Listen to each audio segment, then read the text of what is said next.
2023. Dickie, would you read the governor's notice? Yes.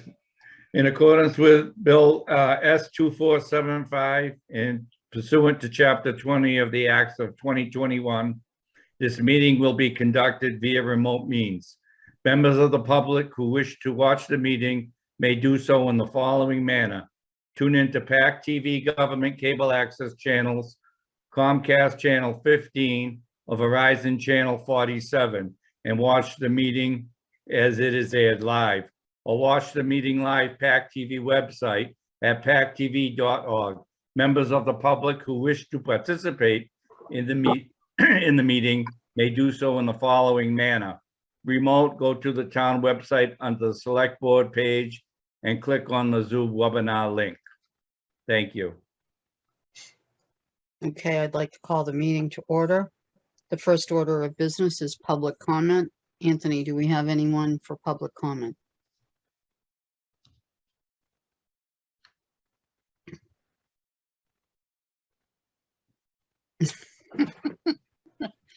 I guess Anthony's with John.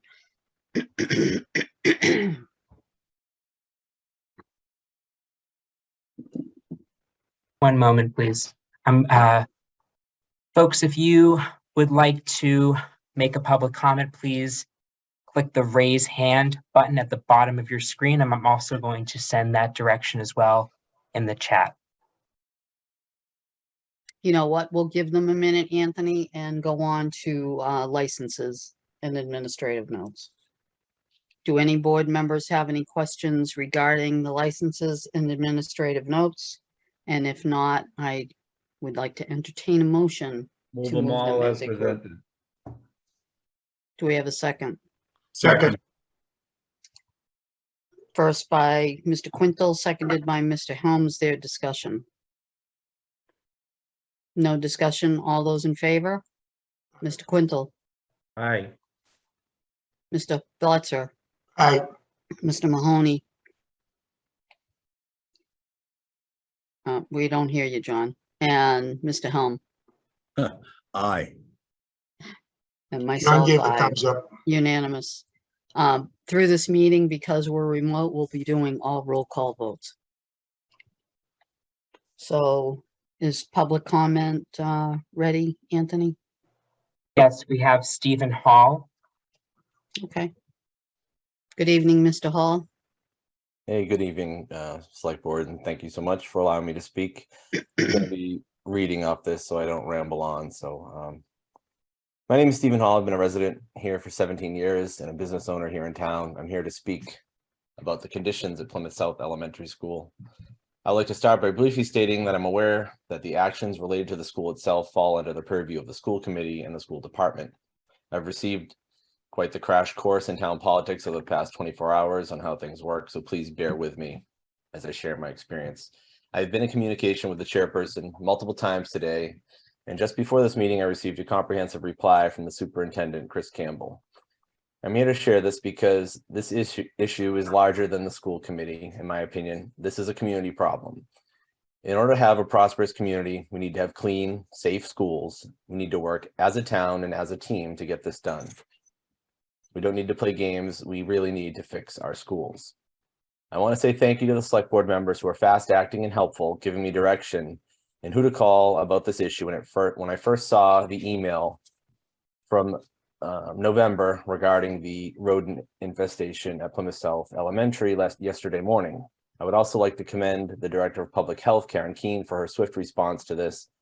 She was also not aware of a rodent problem at South, even though rats were spotted in the cafeteria at one point in time. As you can see, the issue is not so much the rats. We've always had to live with animals. The issue is that we knew rats were in the school since the summer, and the public had no idea. Rat feces can be very harmful if it gets into the air. Photos circulated quickly of rat feces on the floor of the school. There was no reason that the principal of Plymouth South Elementary School should have felt like he could handle this all himself and not told the team. According to my calls yesterday, no one knew this was an issue, and the principal, in a wonderful display of condescension, minimized it as a small problem in his robocalls to parents. He then later referred to parents such as I as, quote, whack jobs, end quote, because we didn't want our kids to be in a school that may be unfit. I'm hardly a helicopter parent for anyone who knows me. My daughter is in the 3rd grade and is my 3rd child through Plymouth South Elementary School over the past 17 years. I have seen good leaders in this school before. I know it can be done. Over the past 30 hours or so, I've received over 25 direct messages from parents and staff from the school as a result of the post that you're probably familiar with on Facebook in the forum titled All Things Plymouth. I'm sure many of you have seen it. Photos of moldy ceiling tiles started to be sent, images from past rainstorms with 5-gallon buckets placed in the gymnasium and in the classroom when it rains out because the roof is riddled with leaks. We can do better than this. You start to put this together and you don't have to be a scientist to start to question that if this old porous building may have a mold problem. I have firsthand accounts from teachers stating they have known mold has been an issue for roughly 5 years. That's the oldest one that I could find from a teacher who wanted to remain anonymous. This may or may not be true. I requested in multiple emails and voicemails that we should have a third party assess the air quality in the school. Just before this meeting, as I mentioned above, Superintendent Chris Campbell stated he would be moving forward with getting this done.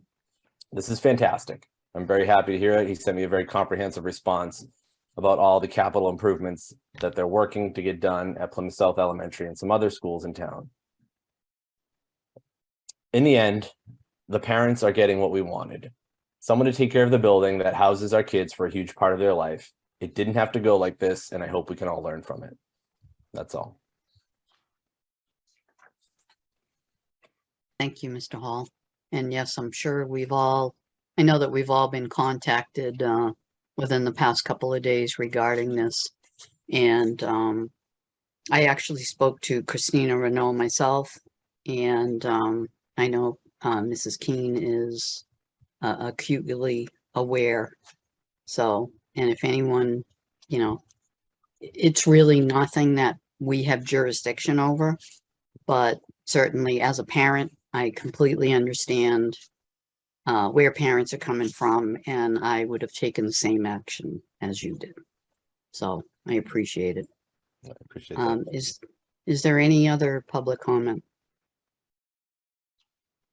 As a reminder, if you'd like to make a public comment, please click the raise hand icon at the bottom of your screen, and you will be placed in a queue and called in order by the chair.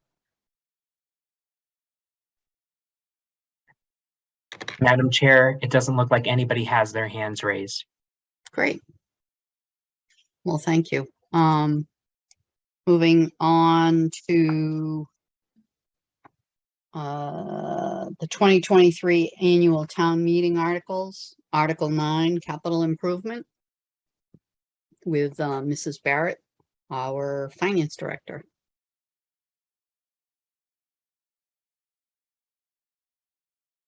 One moment, please. Mhm. I'm trying to. Ready, can you hear me? Yes, we can. Okay, good, thank you. You're welcome. Thanks, boss. You're welcome. We can't see you though, John. Yep, I'm coming back.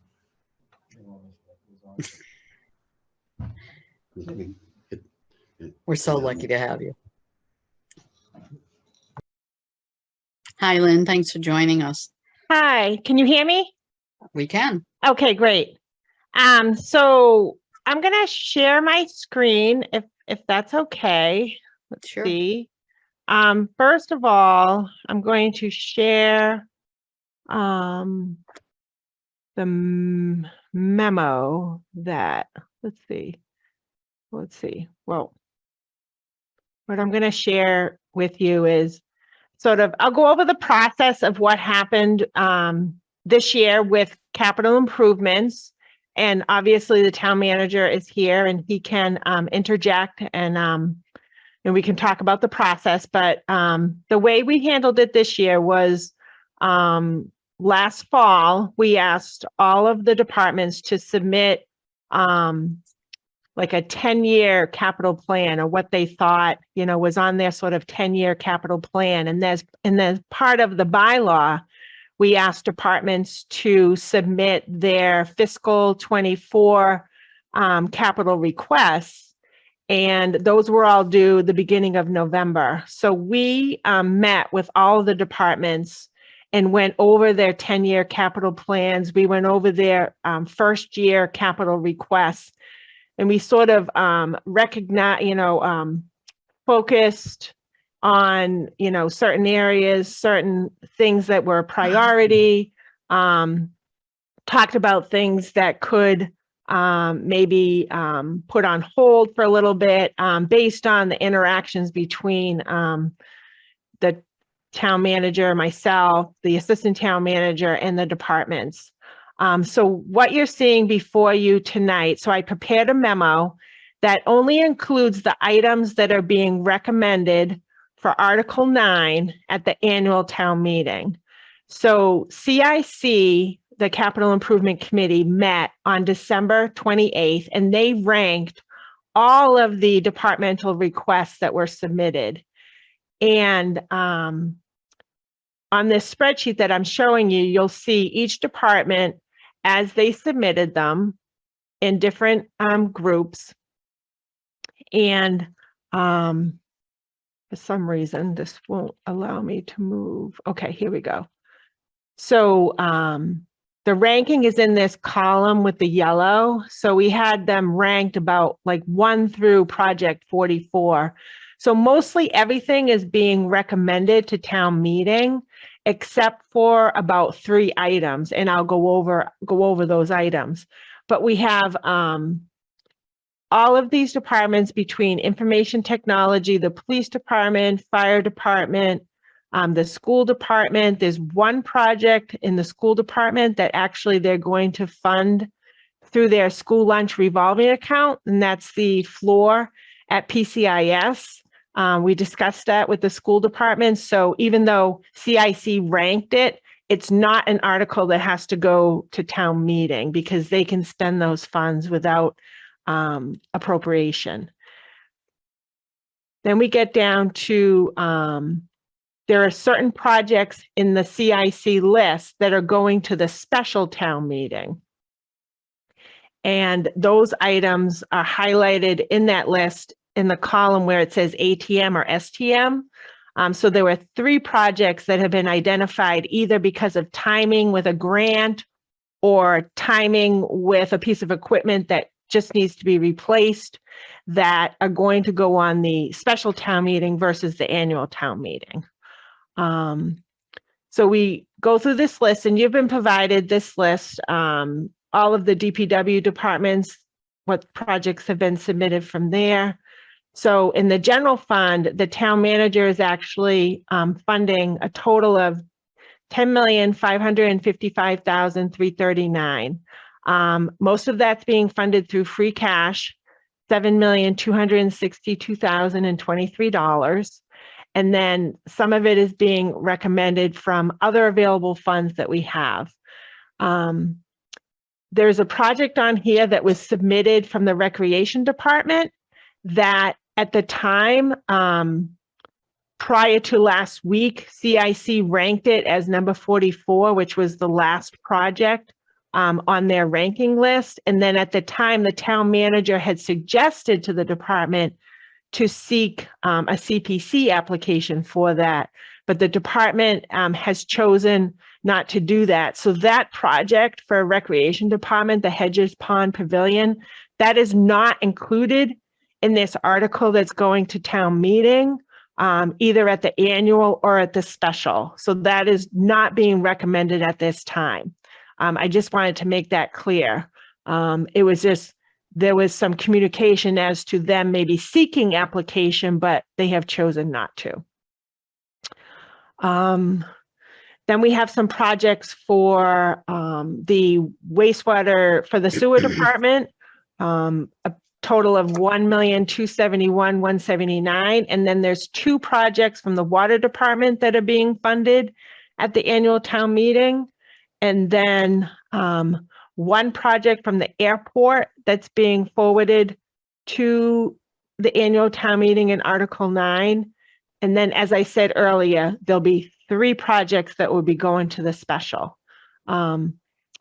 If you have any questions, I'm certainly happy to answer any of those questions for you. So. Right. Mr. Blitzer. Yeah, Len, I have a question on that pavilion, the Hedges Pavilion. What would be what's the purpose of that pavilion? I can answer that if you want, Lynn. So through the chair to Selectman Bledsoe. So the Recreation Department went in front of CIC for this request for the Hedges Pond Pavilion, about $350,000, as Lynn noted. In order for the town to host a full-day summer camp, they need a place for the youth to be able to go to if there's inclement weather. And as you recall, one of the goals of the select board this past summer was for town staff to develop a full-day summer camp. The Recreation Department has researched a couple of different areas that they thought would be appropriate. Some of them didn't work out. Some of them were located on school property. And so the next choice was to look at the Hedges Pond area. But again, the only way for us to go to a full day camp at Hedges Pond, we need a shelter. And the pavilion is a kind of a common practice throughout the state to shelter children during inclement weather. And so that's the purpose of constructing a pavilion at Hedges. So that answers my second question. It sounds like it's kind of a necessary need. And why would they not try and go to the CPC? It's recreation, get it funded through. Why wouldn't they take an application out to get it funded through CPC? It sounds like that's the perfect fit for CPC money. And it sounds like it's something that the town needs, unless I'm wrong. No, it's a great question. And so what we've decided to pursue is to use $100,000 of the revolving fund, the recreation revolving fund, which was what we had originally planned on anyways, but then to go after a state park grant instead of using local dollars, whether they be CPC or free cash. We thought we'd try to submit an application to receive state dollars to fund this project.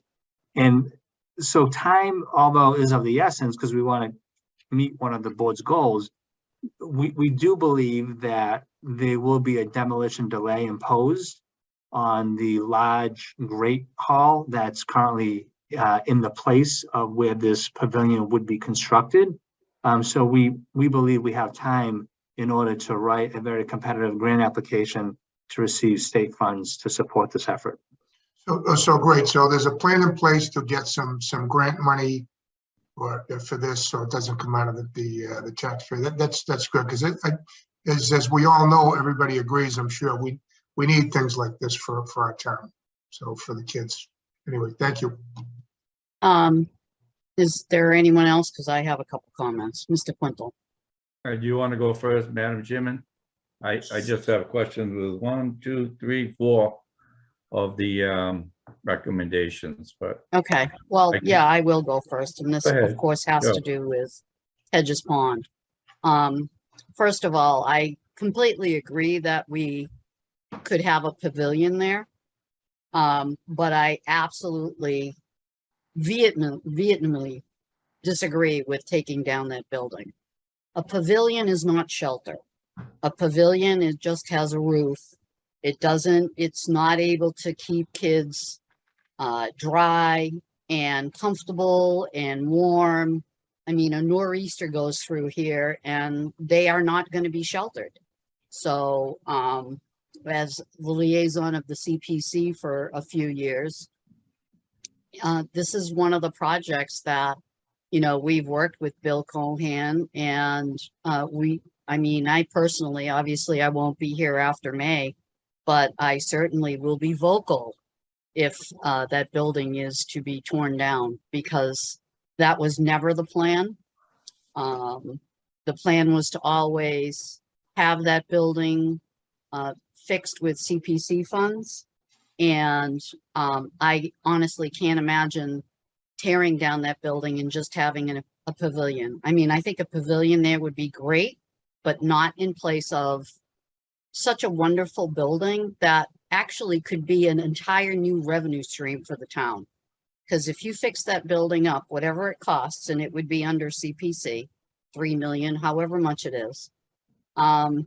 It could be a smaller venue, just like Memorial Hall. You could rent it, you could do so many things down there. So, like I said, I won't be here after May, but if the plan is to tear down that building, I'm pretty sure you'll be hearing from me again regarding the subject. So that's, if I could respond, as the board knows, there was a CPC summit a couple of weeks ago. Myself, Lynn had attended, Kelly, the town clerk, and David Gould, and we had a lot of, I think, important conversations around how we can collaborate and communicate better with CPC. And so we are planning to meet this coming Thursday with CPC. Barry de Blasio actually attended the CPC meeting last Thursday to explain to them this pavilion proposal.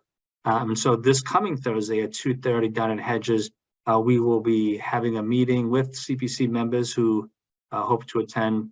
I know Selectman Mahoney was not able to attend, and he thought this was a good idea for us to get together. We asked the building commissioner to attend. We asked the fire chief to attend, just so we can all collectively look at all the different structures that are down there and develop a road forward.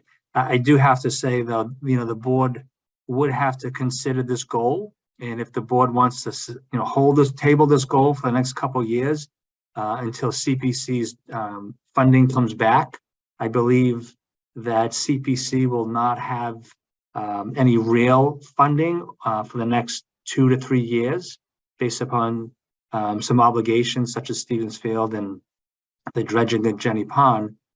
So in this situation, what was proposed to save that building, as the chair pointed out, is going to be, from what we understand, at least a $3 million CPC project. So, we're happy to table this project until CPC can come up with $3 million to reconstruct the Hedges Pond area as suggested.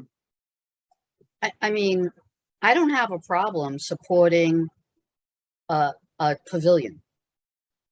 Like I said, I do have a problem knocking down that building. And I have an even bigger problem, which was one of the reasons why I became involved in town government anyway, is that we have to make our priorities more with families.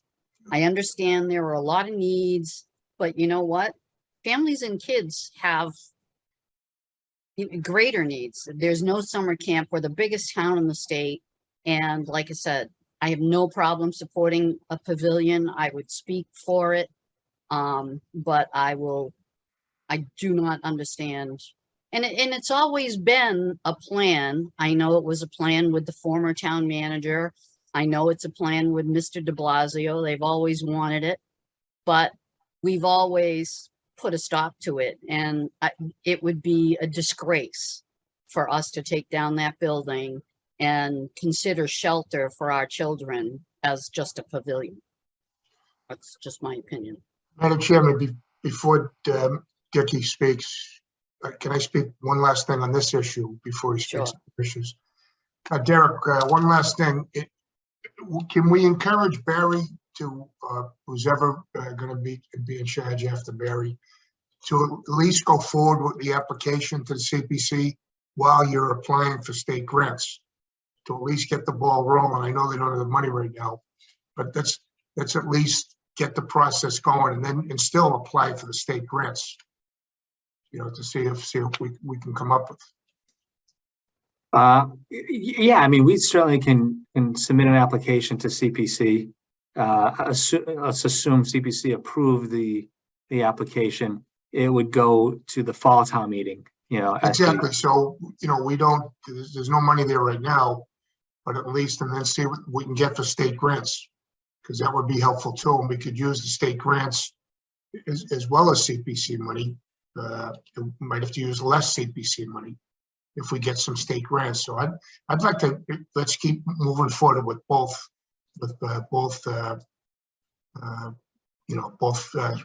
sources of funding. Yeah, again, we're happy to do that. I'm a little concerned because it sounds like there's not an agreement as to the quote unquote master plan of Hedges Pond, you know, so if we were to pursue the pavilion, are we going to try to find a new location for the pavilion? The dog park committee has, you know, has talked about potentially using an area at Hedges as well for potential area for dog park as well. So, you know, it sounds to me that, you know, we probably would benefit from a larger community discussion on the future use of Hedges. Yeah, well, I like the idea of if we can redo that building, because it sounds to me like that's the way to go, but it's just money. It's all about money. So, Isn't everything all about money? yeah, not every, And Hedges know, Pond is it's a large parcel of land. I mean, you could literally put that pavilion where all those benches are and leave the Great Hall alone until we can move forward. I mean, before John took over as the liaison for CPC, that was something that we were avidly working on. And it just kind of died. And not for any fault of your own, John. I'm just saying it just kind of died there for a minute. If you don't mind me asking, wasn't that part of the sell at town meeting? Was to reopen it as a recreational? Yes. All right, so how does it go from that, from a sell to buy it to like, oh, we're not gonna do it? I'm a little confused with that. I mean, I can tell you on our side, we want to, and first of all, I think we all agree that that's probably one of the greatest assets the town has, that part, that area. It's beautiful, and we want to enhance that. We want to take advantage of what's down there, and we want to be able to use the space that is being unused at this point. You know, the only thing I would say relative to the Great Hall is that I think before we invest another dollar into that building, we have to know what its purpose is going to be. You know, we look at the Symes House, where we've been struggling with the Symes House for this, you know, the past 9 months since the town took it back from the nonprofit organization, and we're still trying to find a purpose for it. And so I caution everyone that, you know, let's not spend $3 million on a structure that we have no use for. You know, that's my, you know, that, I guess that's how I would leave it on our end. Well, I think, you know what, I think maybe we either have another meeting, and I understand your summit, and I have, unfortunately, I would be there, except I have a conflicting meeting on Thursday. But maybe if you want to set something up during the day, or we have it as an agenda item and we have this open discussion sooner than later. I mean, hopefully before May, because I would like to be, you know, part of it. That this has been a project that's been ongoing for the entire almost 6 years that I've been here. So to completely change the direction without, I'll guarantee you, with no buy-in from the community, because I don't think you'd have anybody agreeing to knock down that building, honestly. But I think it's, you know, let's get it on the agenda. Let's have an open discussion. And there are, before I go to Dickie and I can go to John if it's on this subject, but there are 2 people that want to speak on this subject that I'm being notified about. But John, Could I offer a suggestion? That, you know, the CPC has a little over $100,000 in admin funds. Perhaps they'd be willing to part with some of that so that we could hire a consultant to master plan the Hedges Pond Park. You know, that could be space for the dog park. That could be space for a full-day summer camp. I'll have to tell you that there's a misnomer that's out in the community that if we have a full-day summer camp, that the public don't have access. That's actually not true. You can have shared space of summer camp and public access. So I know that's out there, and people use that against the town moving forward, the full-day summer camp, but that's actually not factually true. You can allow the public to access a park while running a full-day summer camp. It happens in you know, dozens of communities across the state. well, John, and seeing that you're the liaison, and I'm sure, I know that some people on the CPC committee are watching right now. would you ask that? I know you're meeting on Thursday, or, oh, you're not gonna be there, but, if anybody is watching, and maybe they could bring it up to CPC meeting to do what actually Derek just asked. Cause I Bill's think it's watching. important. Mr. Cohen's watching. Are you watching, Bill? He is. Okay, John, Betty, I completely agree with you. I think you're on the right track with respect to putting on an agenda item. So last Thursday night's CPC meeting, it was remarkable because we had the department head who brought this initiative forward, sat with the committee from 6 to 7:30. 90 minutes, very robust, productive discussion on this issue. The town manager zoomed in. There was very, a lot of back and forth. He addressed all the issues with respect to traffic. The initiative coming from, one of the short or long-term goals set by the executive board. What's required under the state umbrella to get certified for an all-day camp.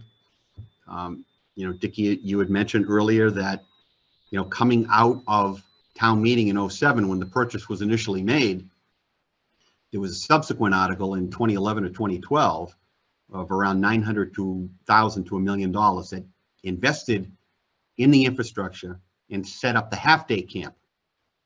And Barry was just trying to take that to the next level. But I don't want to speak for Barry. I don't want to speak for the proposal. I think it's best, like the chairwoman had said, putting on an agenda item, discussing this at a select board meeting and opening it up to the public, because I was impressed with the presentation and it had a lot of positives. And as the town manager just alluded to, one of my primary concerns was this going to restrict the public's access for an incremental 20 to 25 hours a week to that body of fresh water? And Barry said, no, it won't do that. So I'm looking forward to that public discussion. so am I. And like I said, I think we've been pushing back Barry on this pavilion for the whole entire 6 years I've been on the board. So I have no problem with a pavilion. I think it would be beautiful, but not at the expense of taking down the Great Hall. And one last thing, Madam Chair, so there's a mini summit Thursday afternoon, apparently at 2:30, Hedges Pond. I would just suggest, I know Betty, you mentioned you can't get there. I can't get there. Well, I But can get there at 2:30. I just thought it was like a 6 o'clock meeting. I have a But 6 if o'clock Charlie, meeting. Dickie, Harry, or Where is it, right? just getting down there. It's at Hedges Pond? Yes. At 2:30. Oh, at Hedges Pond, so it wouldn't be like a Yeah, I Zoom. have an appointment in the morning in Boston, but I'll try and make it. Yeah. If you have any questions, talk to Derek. Okay, all Yeah, right, now, I definitely can't go Thursday. I have an appointment. But I hope some other board members will get down there, Betty, Charlie, if you can I get should be able down. to make it. Yep. Because, open this up, putting it as an agenda item, that's wonderful. But like Derek says, I'm 100% beside. Let's find out what it's gonna cost, what it's gonna do. And, maybe we learn something here as a town. When these things go into town meeting, and I'm not being wise at all. When anything like this goes to town meeting, buying properties, a plan of doing recreation or whatever it is, let's think out what happens after town meeting buys it. What kicks in, who does what? I mean, what really should have went to town meeting was back in 07. I thought it was back then, John. It was a while ago, and let's get some things done and appropriate the money. I mean, I get there's no money. I mean, if that's the right thing to do, but I mean, if it's 12 million, that's a whole nother discussion.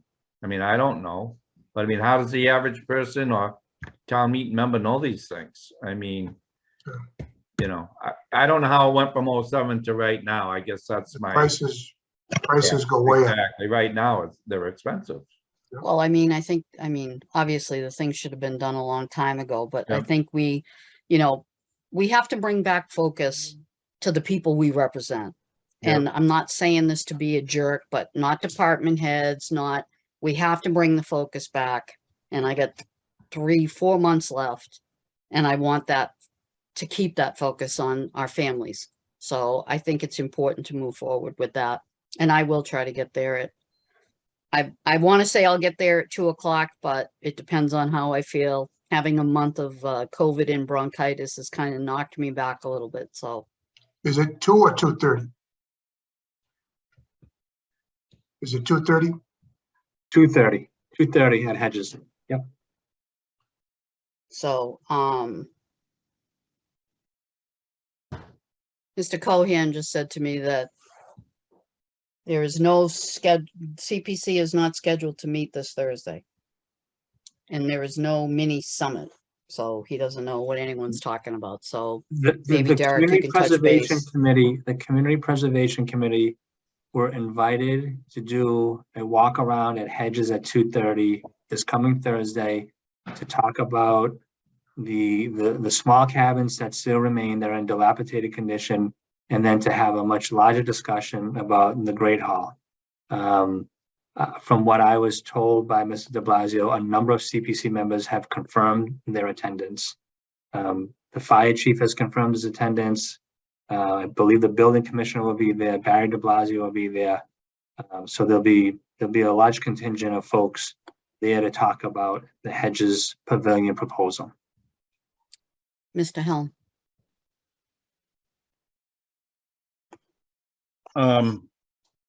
Is this meeting potentially in violation of open meeting rules? Because if you have that many members, if you have a quorum of the CPC, you know, I could see having a possible quorum of the select board because I would like to attend, but we don't have to talk about it. So it wouldn't technically be our meeting, but are we potentially in violation of open meeting? If they're Not us, but they. if the CPC members are there to gather information and they're not deliberating and making decisions, then they wouldn't be violating open meeting law. If they start deliberating and they can't discussing, talk with each other. They can't talk amongst each other. I think to be I safe, mean, they should just be asking questions and not having the staff provide answers to their questions. I got a text message. The CPC is not scheduled to meet Thursday. I'm not sure what John is talking about. Hold on, please. There is no mini summit plan. This is all news to the CPC. That's from the chairman. Again, this has nothing to do with Selectman Mahoney. Barry de Blasio sent, and I'm looking at the email right now, sent out a request for folks to meet based upon a conversation that he had last Thursday with CPC. And according to him, a number of CPC members said that they're able to attend Thursday at 2:30 to do a site visit of Hedges Pond to discuss the pavilion proposal. I don't know what Mr. Cohen is speaking of. I believe he received the invitation. I don't see why he would not have received that invitation. But I'm going through my emails right now to confirm who actually acknowledged receipt of that email. Okay. So really, it's like a walkthrough. If I could just, I'm sorry to cut you off, No, it's all right. Go ahead. but I just, because as I'm talking, I'm looking things up. There's an email here, it says, from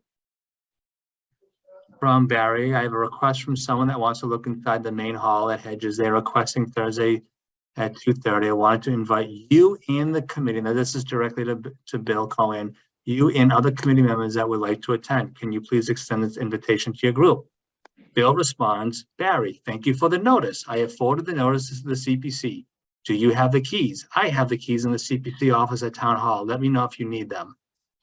So I guess I'm even more confused because I was just told by that you read a message from Mr. Cohen that he knows nothing about this. And I just read a message here going back and forth with Barry about setting up a meeting at Hedges at 2:30. So I'm happy to share this email with the board so you guys are clear as to what we're trying to accomplish on Thursday. I'm just really confused, more than you.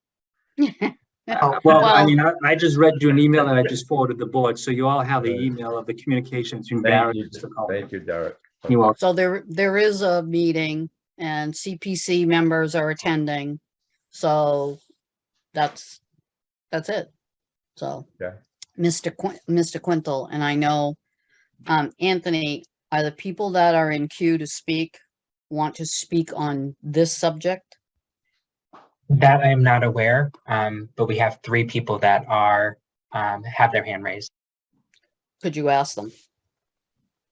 Sure. Because I know, Mr. Quintel, you have a couple of questions for. Yeah, Lynn. just on the CIC, yeah.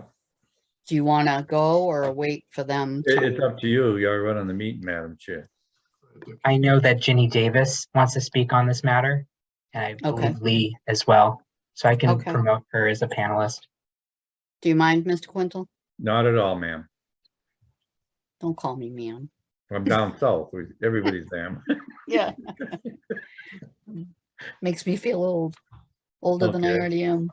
Good evening, Ginny Davis, Precinct 4. First of all, I've been attending the CPC meeting since December 22nd, and I was at Thursday night. I want to express my gratitude to Mrs. Cavaco for her passion about that area and about the Great Hall. I too, pavilions are wonderful on a sunny day. But when you brought out that a pavilion will not provide protection for children from the Buzzards Bay, cold, wind, or an electric storm, and right now, if there was a pavilion, they have to go a distance to go to the bathrooms. The pavilion, if the Great Hall gets redone, the bathrooms are in there. Now, I know it's a lot of money, and so I think it shouldn't go to town meeting right now. It is something, I think Derek's idea of taking some CPC money and having a master plan for Hedges Pond is brilliant, and I'm just trying to think. I have been invited to walk the site, and I want to clarify, this is not a CPC meeting. It was an invite. That's why Bill said it's not a CPC meeting. It's an invite, as Mr. Quintel pointed out, to walk the site. And if it's a caution, do not talk and just ask questions. That's a good caution to give to people, but it's a way to really see the inside of this building. So I just want to, again, and thank Charlie, Mr. Bletzer, for also saying, let's take a look at this. So thanks again, and thanks for allowing me to speak. Thank you. Thank you, Mrs. Davis. We have Lee Poulos, Okay. Go ahead, Mr. and then Poulos. we have Brian Harrington afterwards. Okay.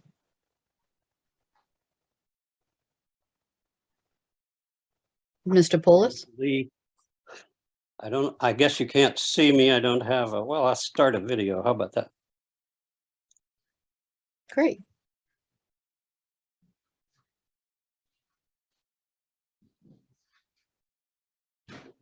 Hi, can you see me now? No, No? Maybe that's okay. We can hear you. Maybe I have to close this and it shows up. Nope. Okay, but if you can hear me, I live in South Plymouth, and I think the unspoken thing, even though Barry has said that users would still be able to use the park if it's a full day summer camp, the unspoken part is that currently as a half-day summer camp, anybody else from the general public is barred. The gate is closed until noon. So if it's possible to run a summer day camp, half a day or full day with people using it, why not half a day? I fully appreciate everything Betty said, and it's been about 6 years since I was invited for a walkthrough, and I've seen the inside of the Great Hall, and it is really quite impressive. It reminds me of the Boy Scout mess hall that I grew up in, that led to me becoming a scientist and so forth from my nature experiences. And I think other kids might enjoy that better than an open air pavilion, which you won't be able to use from November through May. The Great Hall could have, it does have water and electricity. And from the walkthrough I had as vice president of Herring Ponds Watershed Association back about 6 years ago, or before Betty was chair or on the select board, Herring Ponds Watershed Association was so impressed with the facility that we donated $5,000 toward its renovation, presented a large check, which was publicly displayed, hoping that that would garner other nonprofits to also donate money towards its renovation.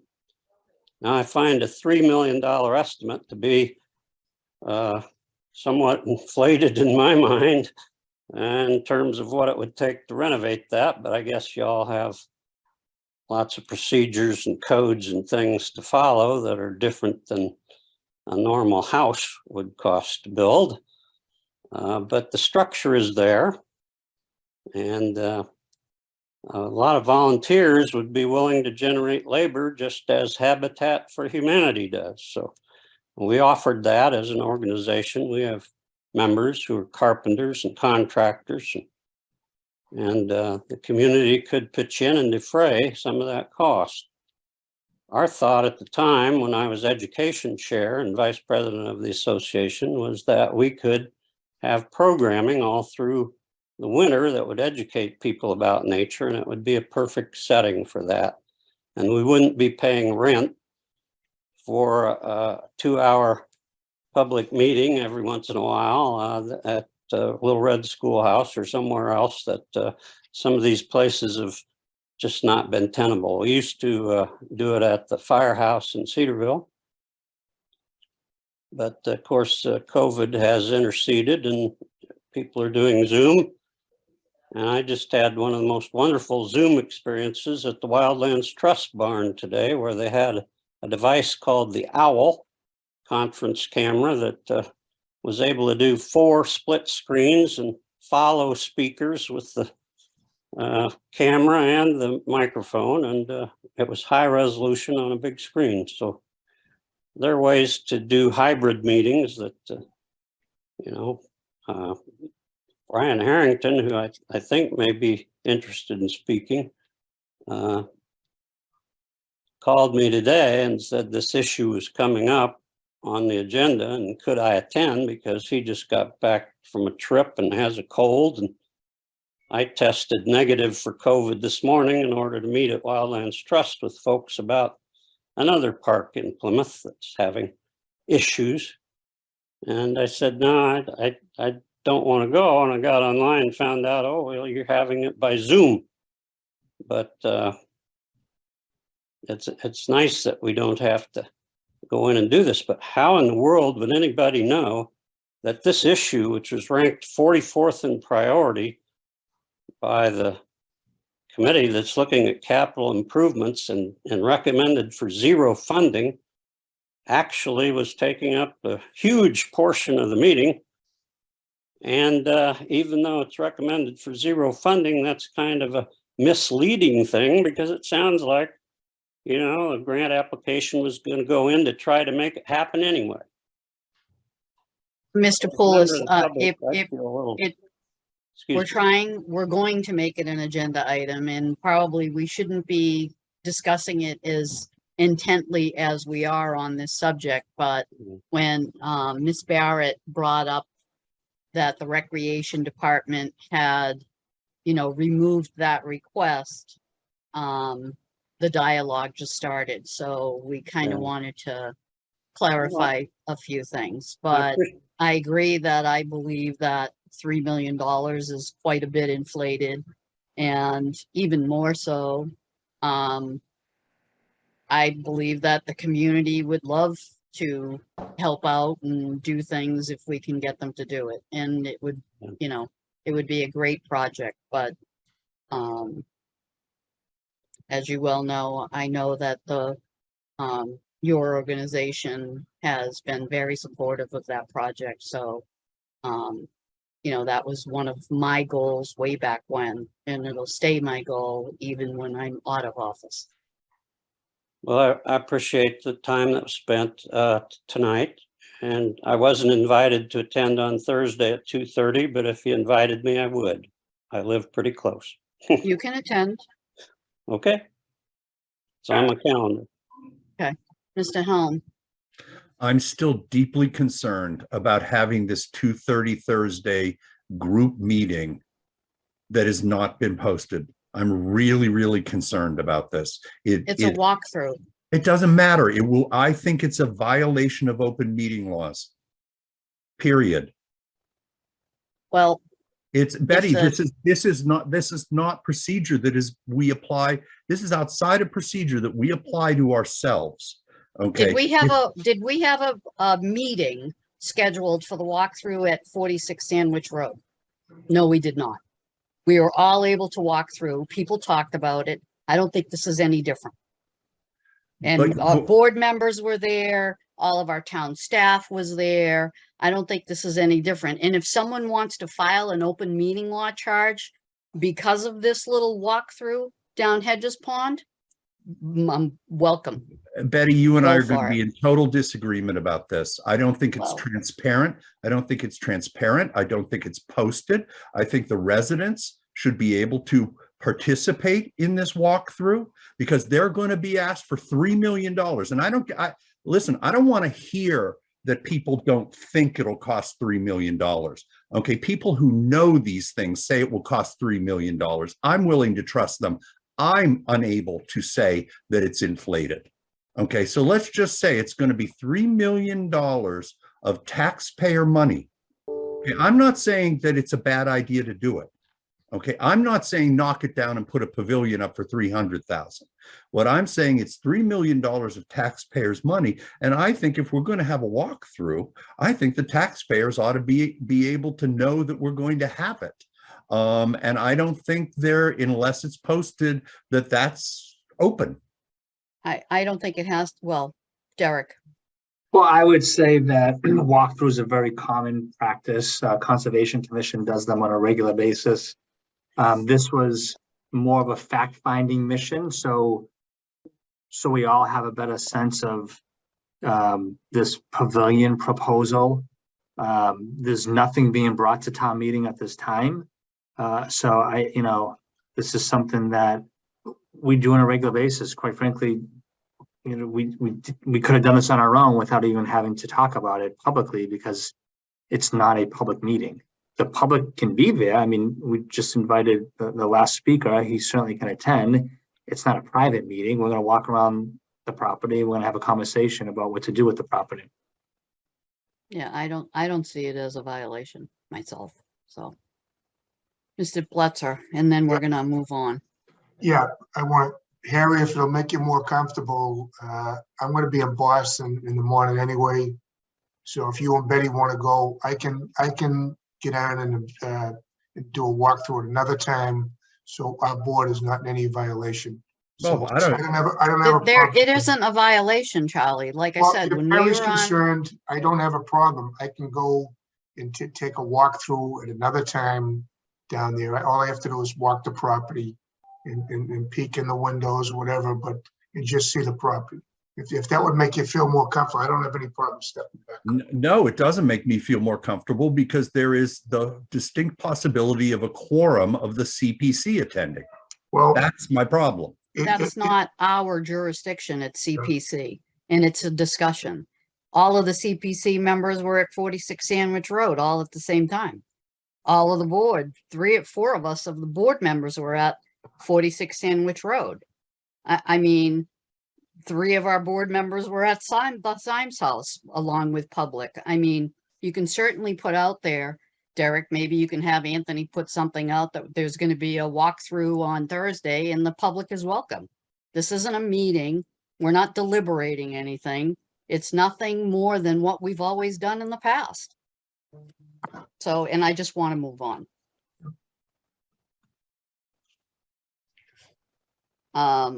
Mr. Cohen is asking to speak. So, Anthony, can you let him in? And I know Mr. Quintel still has questions about the budget. Are we gonna be talking about this next week? Uh, no, not the budget, but no, about this Hedges Pond. Why don't we save it? well, you got a quick minute, Bill. Okay, quick minute. Thank you. I went to town hall thinking there was a meeting tonight. Learned it was Zoom. I wanted to make myself available when I saw this discussion on the agenda. The CPC did get an email from Barry Blasio. He said that he was going to show the building to someone Thursday at 2 and offered to allow the CPC to join him. I let the CPC know that this opportunity existed, but it's 2 o'clock on a Thursday. People are working out of town and can't attend. We've thought that might be best to organize a site visit on a weekend at noon, so people can all go that are here. So my advice at this point is, hey, let's get together and talk about the Great Hall at the site at a time that's convenient for everyone. We haven't posted any meetings. We didn't know about this. Usually if we were going to do something as a group, I do post it. So my recommendation is let's set up a site visit on a weekend at a time that's convenient to all. I can work with Barry and the town manager on picking a time and date. I think that might be the best way to move on from here.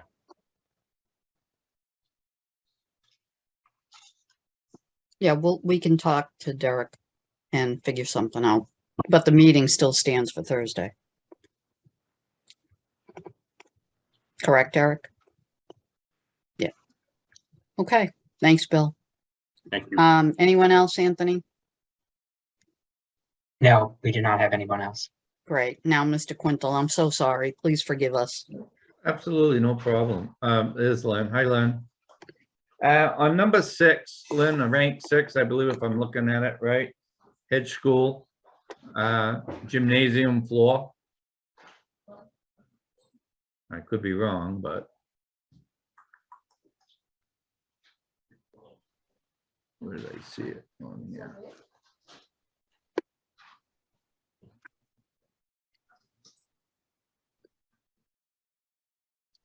Yep.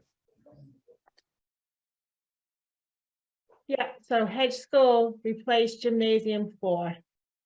That was Okay. ranked number 6. Okay, and the only comment I'm gonna make on that is it's not in sealed. I don't want to say this. It's probably very likely that school and I believe it's Cold Spring School eventually may be closing. If that is the case, why are we putting a new gymnasium floor in his school? I guess that's my question. That's number 6. Then I would like to go over to number 1. And that is, I believe, the water department, the North Plymouth well. So that was number 1 for the water department. Right. In the water department enterprise fund. Or enterprise, okay. Yeah. I'm good with that one, okay. And then, I believe 43, the cemetery design. That could be the same thing, but I just want to make sure. Yeah. Cemetery design, that was ranked 43. They requested 600,000. We are funding 430,000 from the sale of lot fund to get them started with that project. Okay, is that the design of the new cemetery they're talking about on Route 80? Yep, And when will that take? Is that going to be in the spring? these items are in Article 9 of the annual town meeting. That's what you're voting tonight. Everything that's labeled ATM in this spreadsheet. But I mean, when would the actual design process start for that cemetery? I guess that's my question. Well, this money becomes available July 1st. So Okay. probably sometime this summer. After that, okay. Yeah. Okay. And the last one is, I believe was number 11. DPW, I believe it was a 1-ton truck with Changeable beds. yes, For parks and forestry, yep. right. So what exactly is that truck that's $234,000? That is, well, the backup for all of this is on our website, so I could quickly go there. Okay, unless- oh, I'm out of town, actually, I'm not in Plymouth, so I'm having some stuff work done here, but, so that's why I didn't go through the backup for that. But I'm assuming you can make it a dump truck or something else. Probably a sander. Yeah, So it has to do with parks and forestry, so it has capability, obviously, of plowing snow, but also for the parks and the forestry department to be able to do their functions. So I can quickly look it up right now. so that's 300 and change for 2 vehicles for both of Parks and Forestry. Excuse me, through the chair, Ms. Barrett, Nick Viella is on the line, like to speak. Awesome, excellent. Okay, thank you. Hi, good Hi, evening, Nick. Hi, Heather. Hi. Nick Filo, Parks and Forestry Superintendent. I just happened to be on here for an ARPA request, in case there were questions about that. So you lucked out. So this is a hook and go truck. It has interchangeable beds. It can be a dump truck to haul loads of stumps, oversized brush, logs, that sort of thing. And at the same time, you can drop that bed right off, hook up to a chipper, and it would serve the purpose as a chipper. We currently have one chip truck that's getting very old and is probably getting toward the end of its life. So in the meantime, this would act as a second chip truck, but also be there for us in the future. So it does have both a dump body that can be dropped and a chip body that can be utilized as a chip truck. Primarily, it will be used in our forestry division. How many crews do you have in your Parks Department? I have 16 full-time employees between Parks and Forestry, and we hire up to 5 seasonals. So during a big storm, both of these trucks will be out, and probably on average 2-3 days a week, both of these trucks will be out. A lot of the times we run into issues where all of our dump trucks will be tied up for park services, and our chip truck will be at a job chipping brush from the crown of a tree, and then we need to send park staff over with their 1 tons to haul the larger wood out or the stumps, where this could be on site with the dump body at that point and also be able to handle that part of the job. Okay, and it's not to give you a hard time, but it's just to Yeah. ask questions, money No being problem. what it is. Why don't we just call DPW and use one of our trucks over there? I don't think there's a day of any time of the year, including snow plowing, that all those vehicles are being used. Which brings me to the next question. How many years have you gone without, the Parks Department gone without these 2 vehicles since its inception? I mean, did we lose a chipper, or we've always had 1 chipper? We have 2 chippers and 1 chip truck currently. In my experience for the past almost 10 years, we've only had the 1 chip truck, but I will say since I've stepped into the superintendent position over 3 years ago, we have run into a lot of instances where I did wish we had a second chip truck. And the F550 we have currently, that is our current chip truck.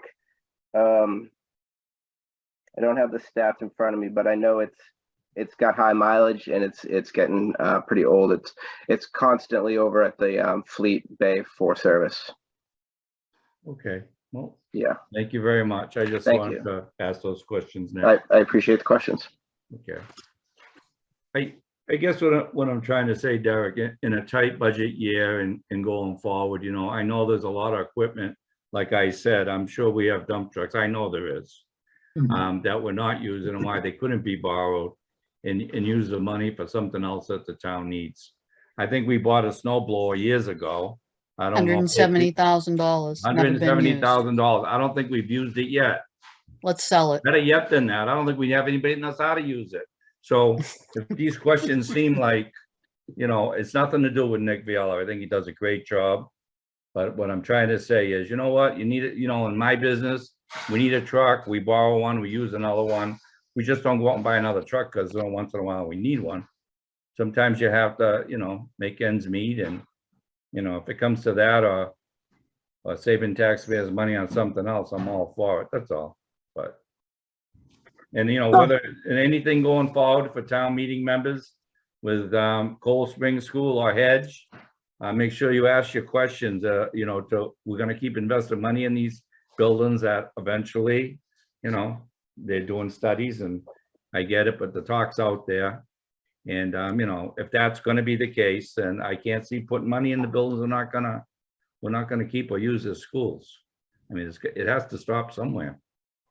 That's all I have to say. Thank you. Okay. So moving right along, I know that, is there any more questions about Article 9? Seeing none, is there anyone that would like to make a motion? Make a motion to approve. Motion by Mr. Bletzer. Is there a second? Second, Second, Second by Mr. Quintal. Discussion. All those in favor, roll call. Oh, Mr. Quintal, yes, Mr. Helm, Yes. Mr. Bletzer, yes, Mr. Mahoney, yes. and myself, yes. It's unanimous. Thank you, Lynn. Sorry to keep you for so long. Thank you. No, that's fine. I'm gonna stick around for the ARPA discussion. Oh, do you want to just jump right into that? So I think before you tonight, there are 4 requests from departments to allocate ARPA funds. Each department filled out, you know, a letter of explanation as to what they need the funding for. They've filled out the proper paperwork that we need for filing through ARPA. And those departments are here tonight. If you have specific questions regarding each and any one of those projects. Well, I know the Brewster Gardens stairs has been a long, ongoing process, so I'm happy that we're gonna put some money into it and get it fixed before somebody gets hurt. The dispatch consolidation for me is, I know that those negotiations are ongoing. Are we at our end with those and some kind of an agreement, or are we still negotiating? We continue to negotiate. Chief Flynn's here to, and Chief Foley are both here to fill in the details on those negotiations, but there was a meeting recently with the Sheriff's Department. So we think we're getting close to an agreement with the Sheriff's Department that we can bring to council for review. Both chiefs and Brad Brothers, the Assistant Town Manager, are actively working with the union to understand their concerns and answer any questions that they have, so that they all feel comfortable with a consolidated dispatch center over at the Sheriff's Department. I'll defer any other specific questions to either one of the chiefs. I think I'm good. Anyone else, any other board members have any questions on the ARPA funds? Eddie, if you don't mind, I'd like to hear from both the chiefs, just get a progress, a quick one of where they are, just so the public knows and town meeting members. Mr. Chief Flynn or Chief Foley? You can either unmute or both of you unmute and see your pretty faces.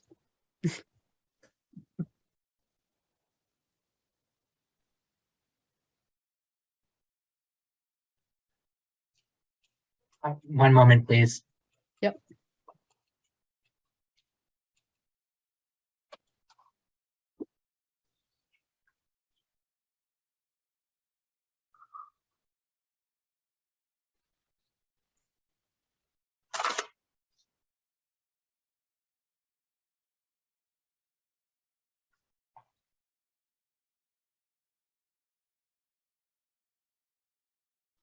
Chief Flynn and Chief Foley, are you able to unmute yourselves?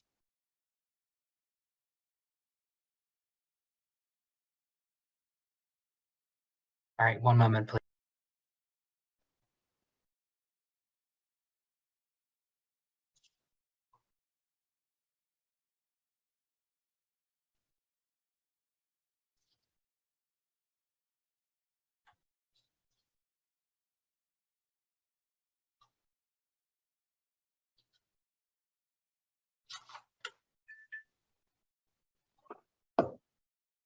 right, let's try this again.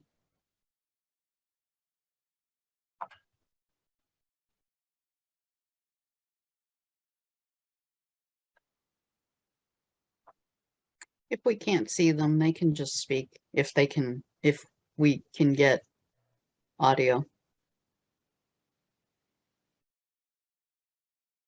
They should be able to speak. Just give me 1 second.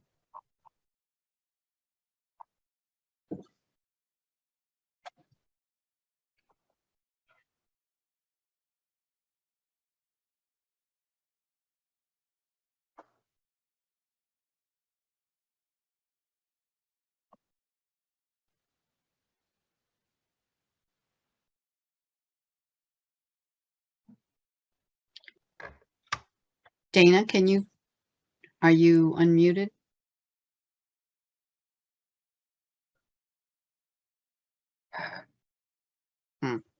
Looks like we're having some issues. Just give me, it should be working.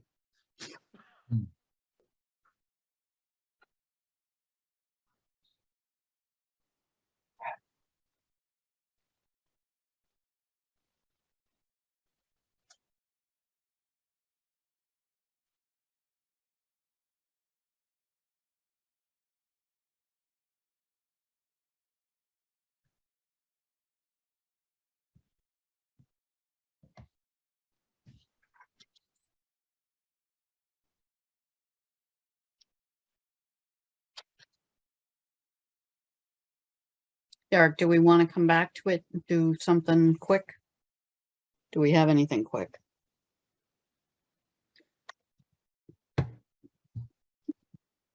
Harry?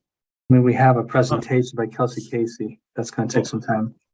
I would also like, I was going to ask after we went through the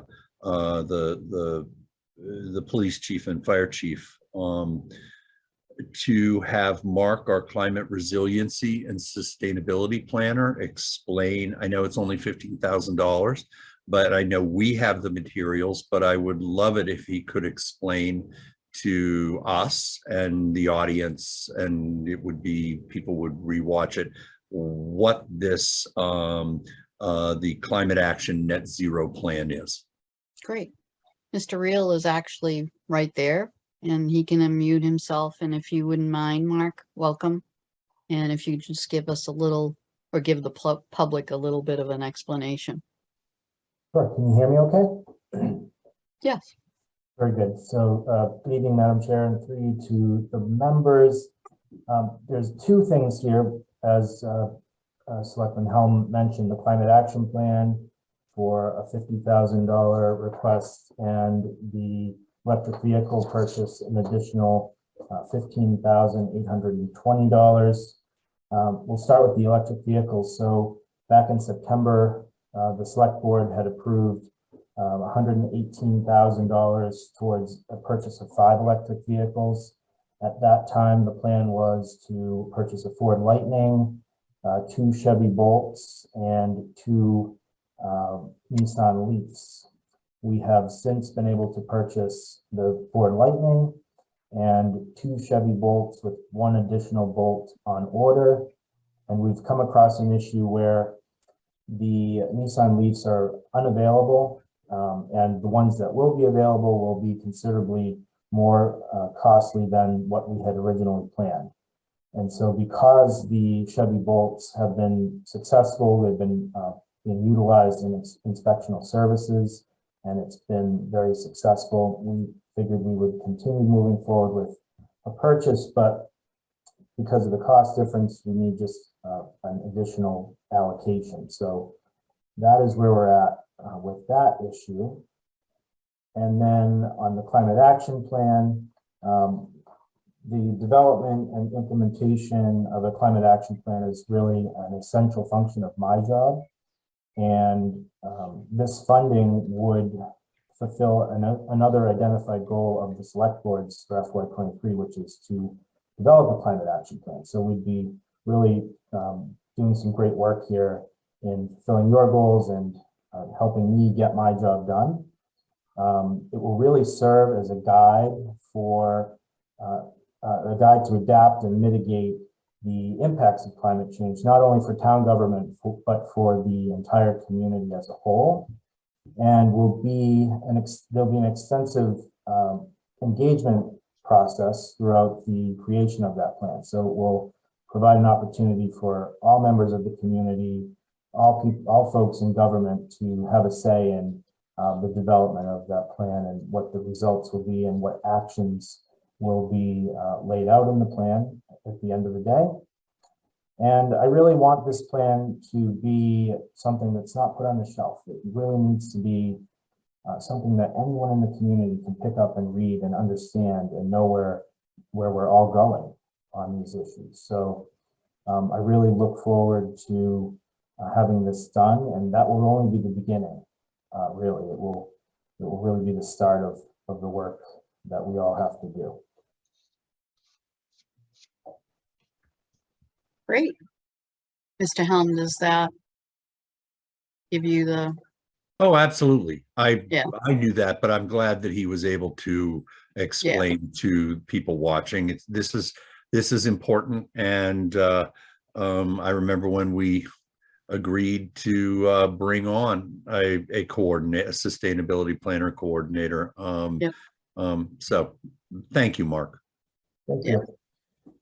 Mark does a great job. He's very knowledgeable in places that we weren't. So, He does. Thank you. okay, I see Mr. Foley. Oh, and there is Chief Flynn, Chief Foley. Can you give just like a quick synopsis of where we're at with negotiations for the board, please, and the public for that matter? Sure. Can you hear me now? Okay. So we've been in what we've been referred to as mitigation meetings with the dispatchers union. We've had 2 meetings with myself and Assistant Town Manager Brad Brothers. We are progressing very nicely. We've answered a lot of questions for the dispatch group. We have another meeting scheduled for the 16th. Representatives of the union did meet with the Sheriff's Department Human Resources Director on Friday and got more questions answered. So we're very close to having an agreement with the union. We're hoping that the 16th will be the last meeting we'll have to have, because we're running up to some pretty hard deadlines pretty quickly. So we want to have all the personnel in place.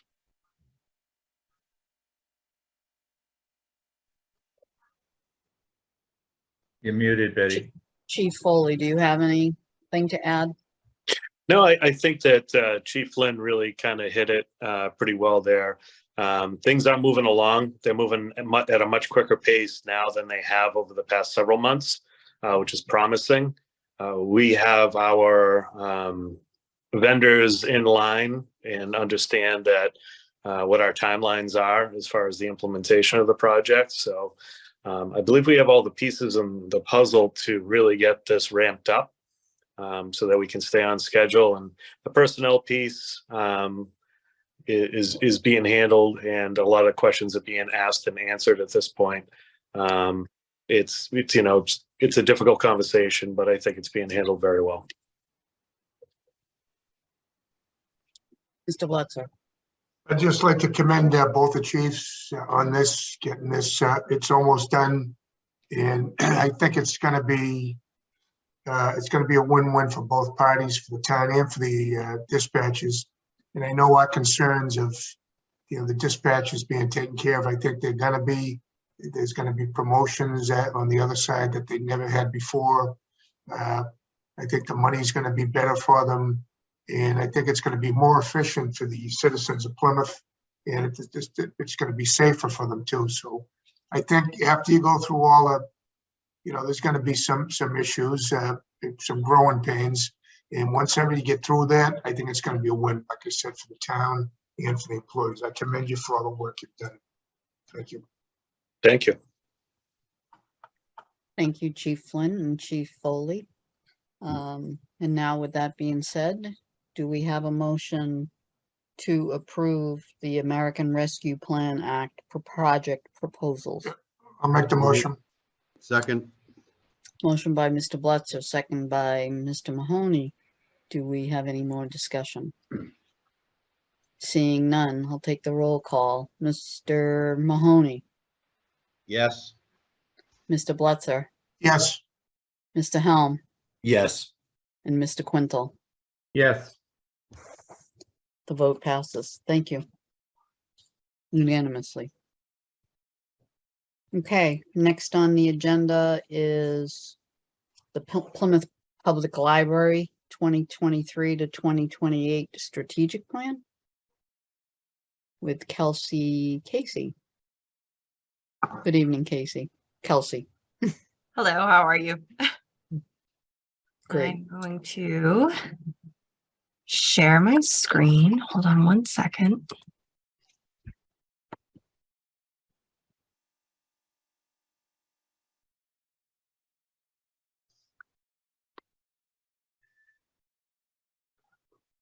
All right, can everyone see that?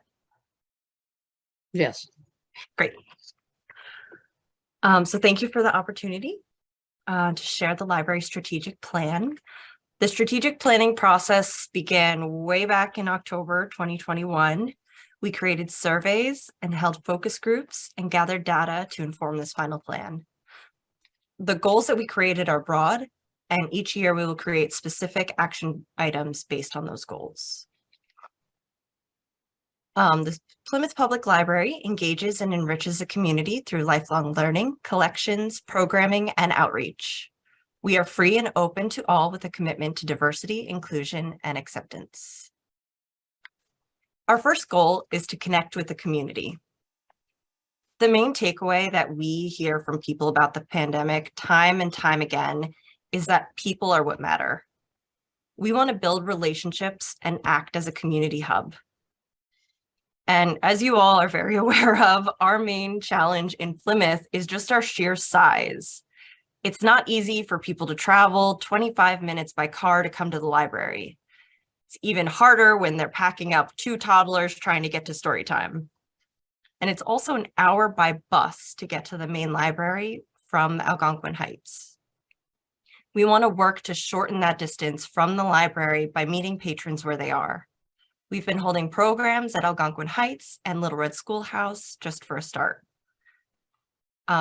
We hope to purchase library vending machines around town that let patrons place holds and have them delivered to their closest vending machine, which saves them a trip from coming all the way up here just because they have one extra hold.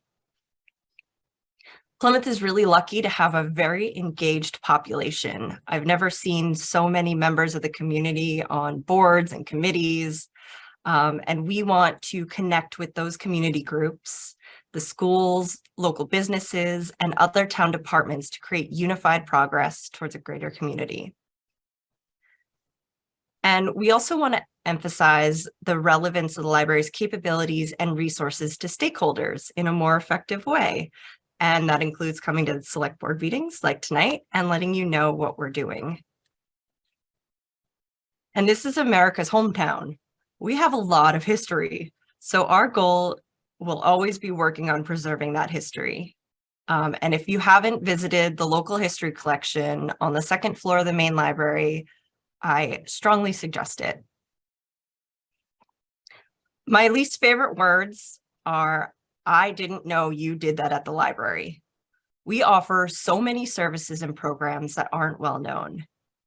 Did you know that we offer notary services or that we lend Wi-Fi hotspots and laptops? Did you know that we lend giant lawn Jenga and instruments?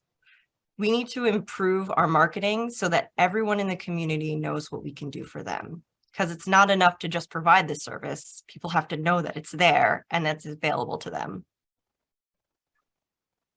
And we want our members to reflect our community. That means everyone who wants a library card should have one.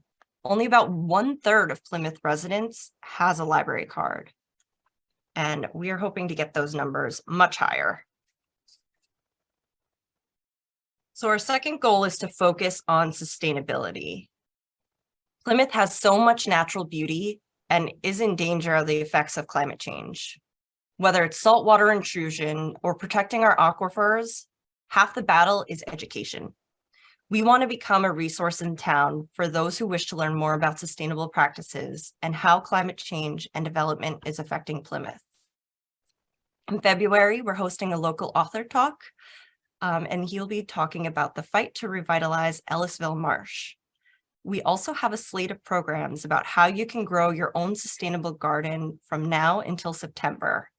And if you stick with us until September, we'll have chickens at the library and people can learn how to garden with their chickens. You can see all of these programs on our calendar and our website. And we need to preserve our buildings and outdoor spaces to enhance their efficiency so they are more environmentally friendly. We're working closely with Nick Hill and Mark Reel to achieve this.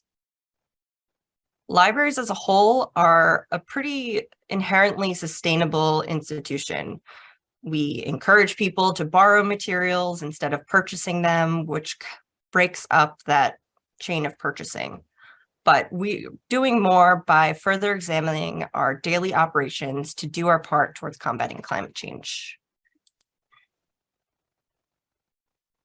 We want to expand the services that we're already offering. And I always like to say that books are just the beginning. They are the absolute bare basics of what we do. And part of providing services is listening to what the community needs. So doing the strategic plan and doing all these surveys has been really great because we asked what people wanted and they told us. So one of the most asked for things on our community survey was a drive-up book drop.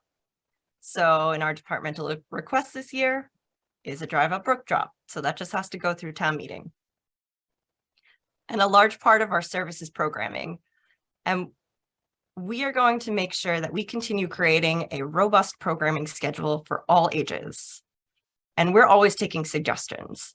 There's a form on our website if you think there's something you want us to do that we aren't doing already. Dialogue is such an important part of learning what the community wants. We encourage civility and empathy by providing a safe space for the open exchange of ideas. And libraries are constantly changing. I don't know if when you were a kid, they had golden retrievers at the library that you could read to, but we do now. I don't know if they did backyard cooking demos on how to cook over an open fire, but now we do. So we are always trying to be inventive. Libraries are constantly changing because they're reflective of the world around them. If people are on Facebook, so are we. People are on Instagram, so are we. They're on TikTok, so are we. And we will inspire and enable staff to develop a variety of traditional and non-traditional abilities to meet the needs of this ever-changing society. We want to leverage technology to provide innovative programming and make technology solutions available to patrons. We also help people learn the technology that we utilize. Have you always wanted your parents to learn how to download ebooks, but dread teaching them? We can do that at the library.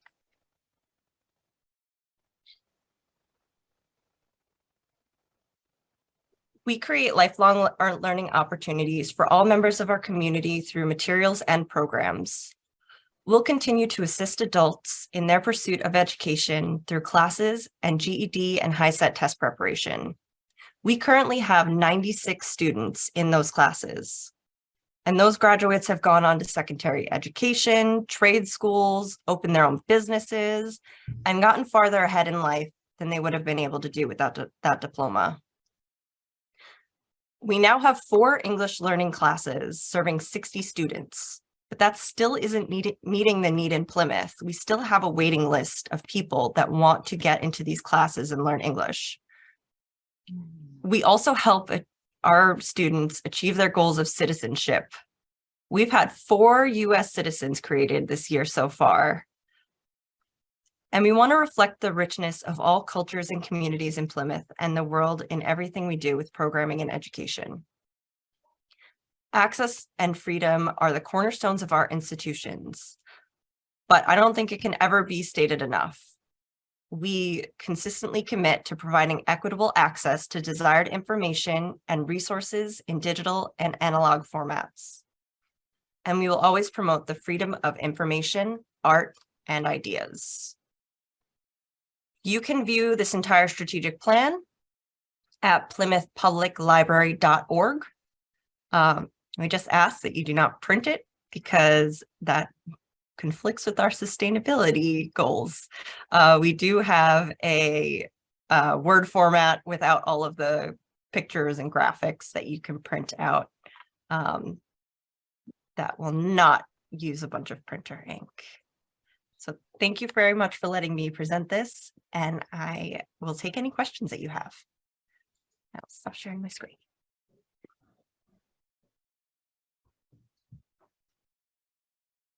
I'm sorry. Thank you, Casey. Kelsey, does the board have any questions? John? Kelsey? Mhm. So do you have numbers with respect to how many people walk through the door every year over there at the library? Every year, I would have to look that up, but we have been reaching about 600 people a day recently.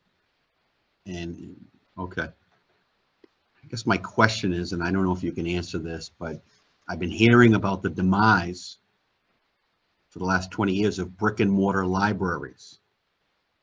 But I live right down the street from the main branch, and I'm there maybe once or twice a week. And usually when I go there, that parking lot is at least half full. So I guess the assumption was that with these fascinating jumps in technology, that people would stop going to the library. Now, I didn't know about some of those things that you just mentioned as programs and offerings over there, but what do you attribute the stability of, I think you mentioned sustainability over there. And is there any reason to believe that in the next 10 to 20 years that the main branch wouldn't be needed anymore? I think that it's quite the opposite. So we've actually seen attendance higher than 2019. So pre-pandemic, we've seen more people come through our doors. So I just pulled up the statistics for you. Last fiscal year, we had 130,000 visits to the libraries.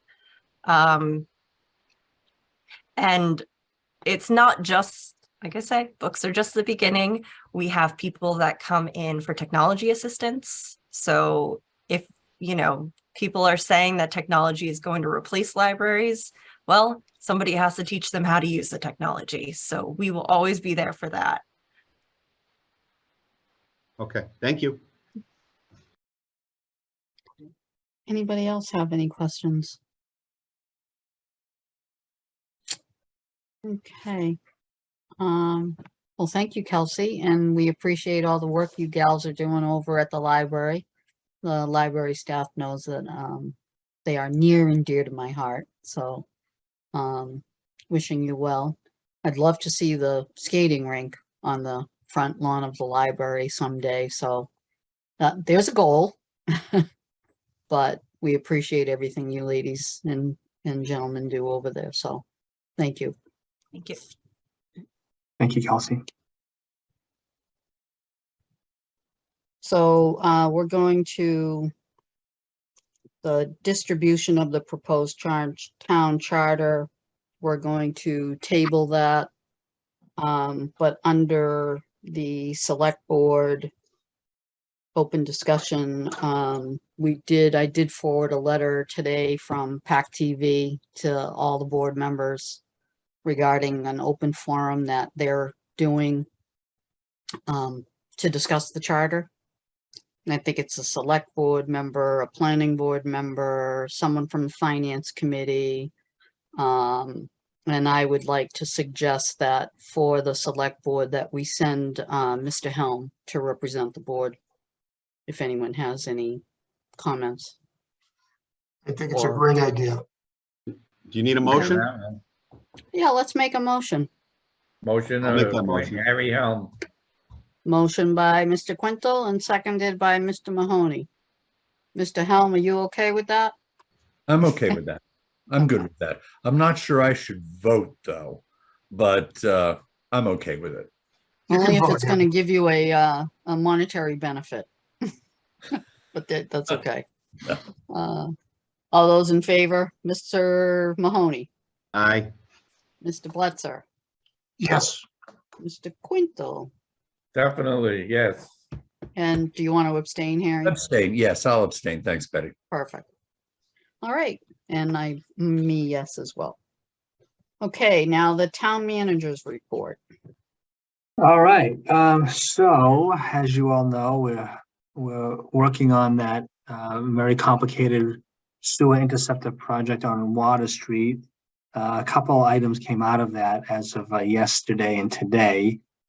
So first and foremost, as you know, we've Selectman Bletcher and I had met a couple of weeks back with some business owners down there, understanding their concerns about traffic and the public getting to their businesses. I had mentioned at our last meeting that we were going to work on a traffic update to just kind of change the traffic pattern down there. So effective today, just so folks know, this is a temporary traffic pattern change. We now have Memorial Drive is going to be a two-way road, a halfway, so folks could from Court Street could turn on to Memorial Drive to access that parking lot. Once they access that parking lot, they can get to the businesses they need to get to. So we plan on keeping that a two-way road through the month of February. Once they get out of the space that they're in now and they move further on down south on Water Street, then we'll have Memorial Drive go back to its previous traffic pattern. And then staying with this project, it's early this morning while they were doing work, one of the water mains had let go. It filled up the trench very rapidly. Thank God there was nobody in the trench at the time. We were able to shut off and isolate where the break was. There's only one customer on that area of the water main that happened to be the visitor center. So we're currently repairing that break. We hope to have that part of the water main up and running sometime tomorrow or the day after. So again, very complicated project. There's a lot of moving pieces to this. We'll keep you up to date as to the progress. Right now, we have about 150 feet of the sewer main complete. I believe it's about 1,100 feet in total. So we have quite a ways to go. Again, the deadline is to be out of there by June 1st. So moving on to some other projects here in town. The Long Beach Nourishment Program, which is a $2 million grant we received from the state. The nourishment will begin this week. So the Department of Marine and Environmental Affairs are looking forward to that project and getting that thing going. We also plan to demo the concession stands at Stevens Field later this week in preparation for a late spring, early summer Stevens Field renovation. So again, just to keep the board apprised of what's happening at Stevens Field. We plan to open the bids for the town boat ramp in a few weeks. Keep you posted on that.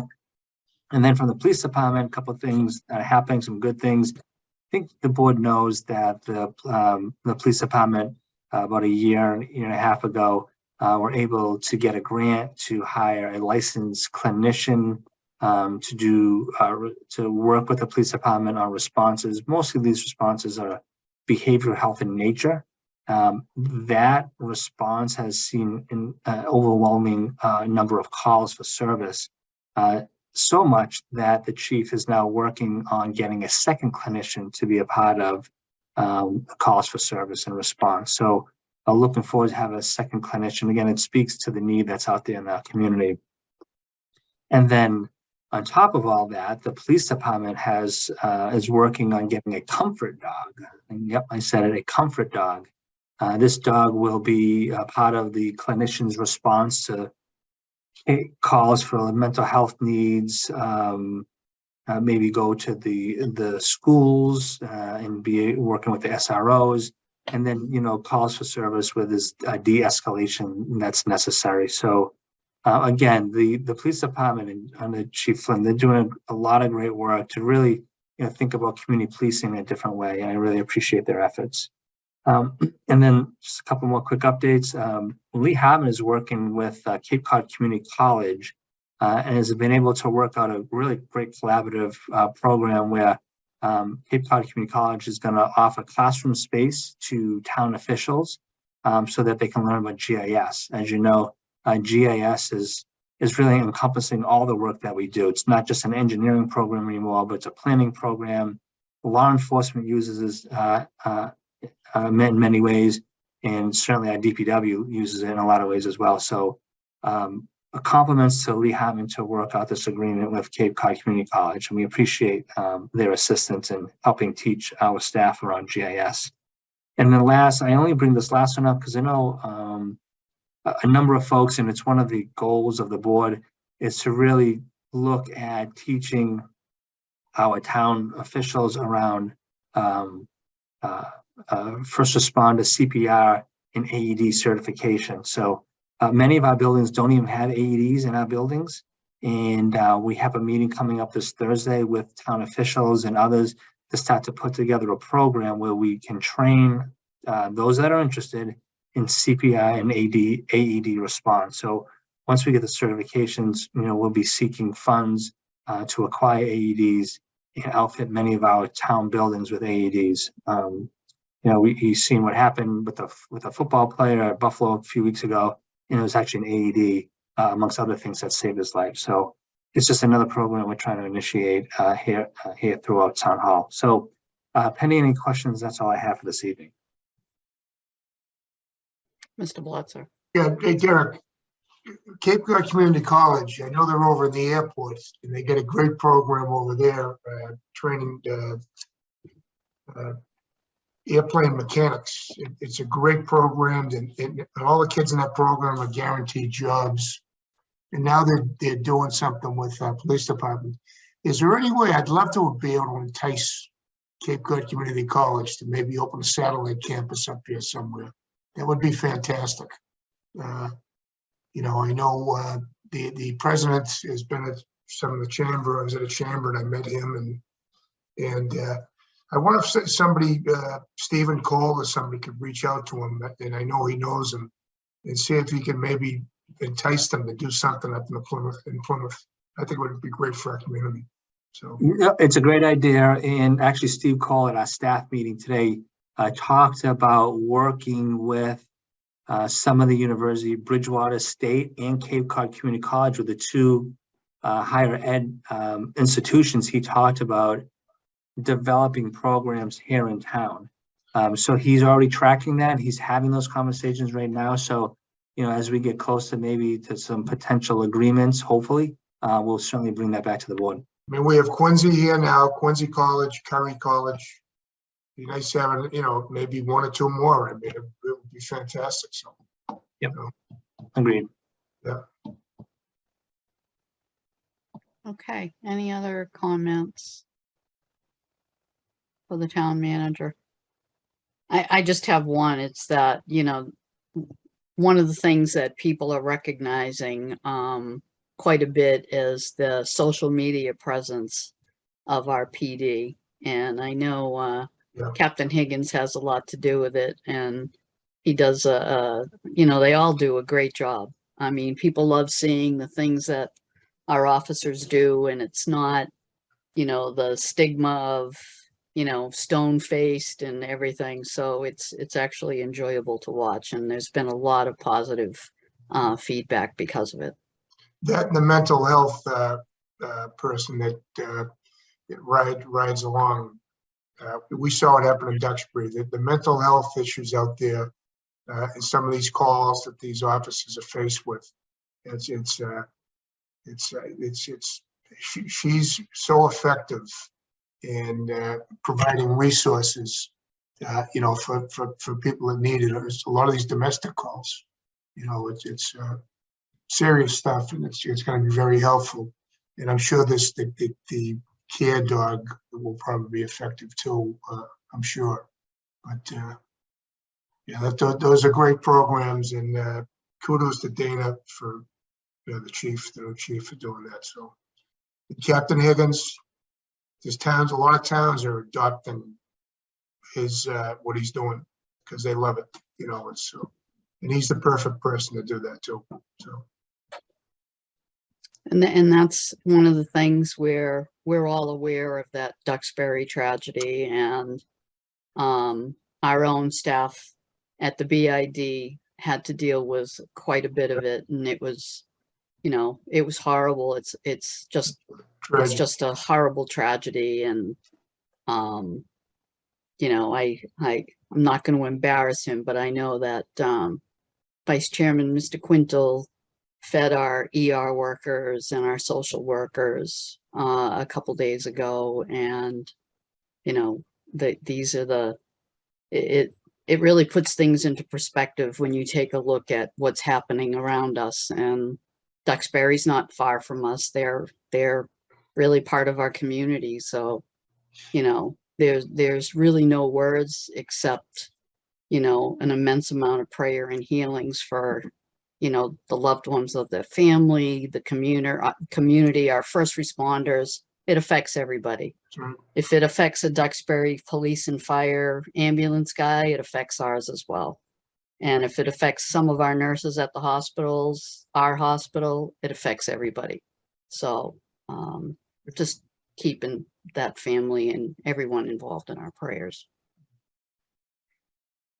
Okay. Select board open discussion, new business, letters, old business. I get Mr. some Bledsoe. new business. I had the pleasure, along with select board member Harry Hellman, our town manager, of attending the Chamber of Commerce, the Chamber of Commerce, Plymouth area Chamber of Commerce at Indian Pond, and a fellow member, one of my great friends and mentor, Richard Dickey Quintal, got their Man of the Year award. So I'm very proud to be there to see him. He didn't know anything about it, and to see him get that award. He deserved that award. And I think if he had known about it, he wouldn't have gone, because he's, you know, I had to make up something to get him to go there. So, but I was very proud, and Plymouth should be proud too of this guy right here. So anyway, well deserved, Dickie. Congratulations. Yes, congratulations. You Congratulations, definitely, Well deserved. you definitely deserve it. I mean, that's one thing that, you know, Dickie and I work really closely together. We fight like brother and sister. But I have to tell you that I have never met a kinder and more generous person. So I've known it for 20 plus years. I've seen him in action, things that people don't even know he's done that I know. And that's the way he likes it. He doesn't want anybody to know. So, but honestly, it's a great honor to even serve with someone like that. So, and to call that person a friend is like I said, his kindness is beyond approach. That's enough. His head's going to get too big. So, you know. Yeah, we'll shut him down. Well, thank you for that. And thank everybody that was involved. And as I said on the wing that day, the town comes together every time that I've asked or we've asked for no matter what it is, and there's a list. And we always come together and we help each other, whether it's COVID or the death of a serviceman, or fire strikes a family, or somebody that needs of the holidays, Christmas. We do it, and we do it with everybody's help. So it's not just me. I'm heavily involved in it. I love doing it. And, you know, that's really all I have to say, but thank you to everybody. It is quite an honor. I wish my dad was alive. That's, you know, to see it, but it is what it is. He's watching from above, I guess. Right. So. He is. Any other new business, letters, old business? I just want to, I'm sorry, go ahead, John. No, Dickie, no, go ahead. You brought up, Derek brought up the defibrillators in town buildings, and years back, I think you were on the board, John, Butch Machado led a charge to actually get those in most of the town buildings. We did have one on Lincoln Street. So I think that's a wonderful idea. But when you were saying that, I've been thinking about it anyway. And, you know, if everybody thinks it's not a good idea or you don't, I respect that, but metal detectors in our town buildings, and I brought up a little while ago, and I don't want to get into what the schools do and the resource offices that they have, and I know budgets drive everything, but I know I would feel better as a citizen of the community that the schools that don't have school resource officers, SROs, that at least would have metal detectors, if not in every building. It's just another layer of security. And I would love to see that. It's all, people, we wait to a reaction to what if, anything ever did happen here, what will we do? That's probably one of the first things we recommend after. So I'm saying maybe be proactive and see if we got any money anywhere, whether it be us or the school department, to get them installed in all our public buildings for the safety of, one, our employees, and two, our children, our kids. Just a thought, and see what comes out of it. That's all I have. Oh, one other thing, we have a letter from a citizen, and I know I spoke with you, Derek, yesterday about a phone call from Section C in the cemetery. Yes. And now I see there's another letter, and I know you're working on that, but I just want the person that wrote the letter to know that you are working on it, and we did receive the letter.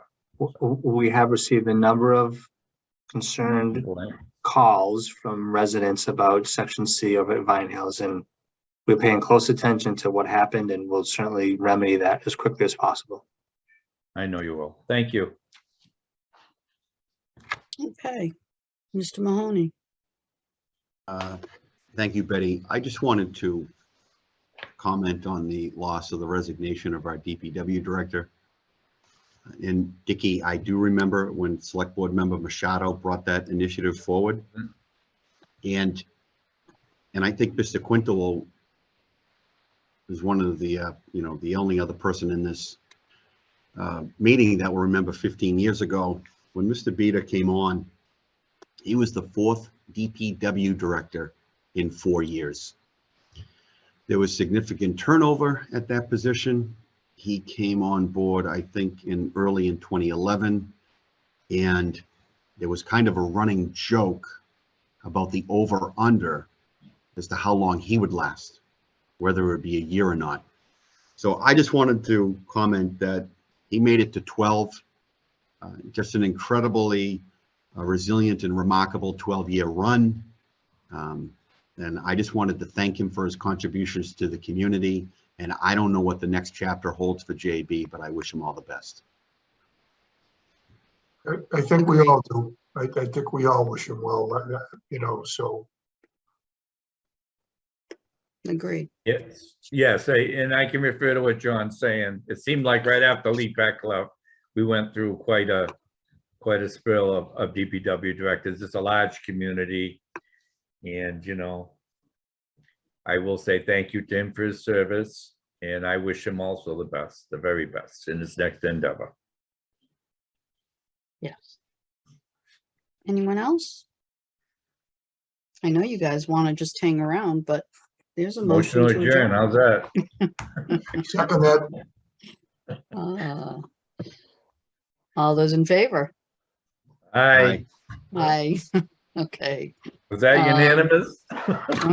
Yeah, yes, it's unanimous, and I hope to see you all next week. yes, we do have a meeting next week, right, Dara? Yeah, do we? We're on for the 7th, but I think we're planning to not be on for February 14th. Yes, Okay. because yeah. I have to make sure guys. that all you gentlemen, take care of your significant others on Valentine's Day. Because I said something to, might have been Derek, could have been John, that we're not going to have a meeting on Valentine's Day or on the 14th. And they're like, why? I was like, because it's Valentine's Day. Yeah. So I don't know. I don't know what you guys are going to do without me, and who's going to keep you guys in line. So It's not going to be easy. all right. Folks, we'll see you next week, and everybody have a great week. Thank you. Good night, everybody.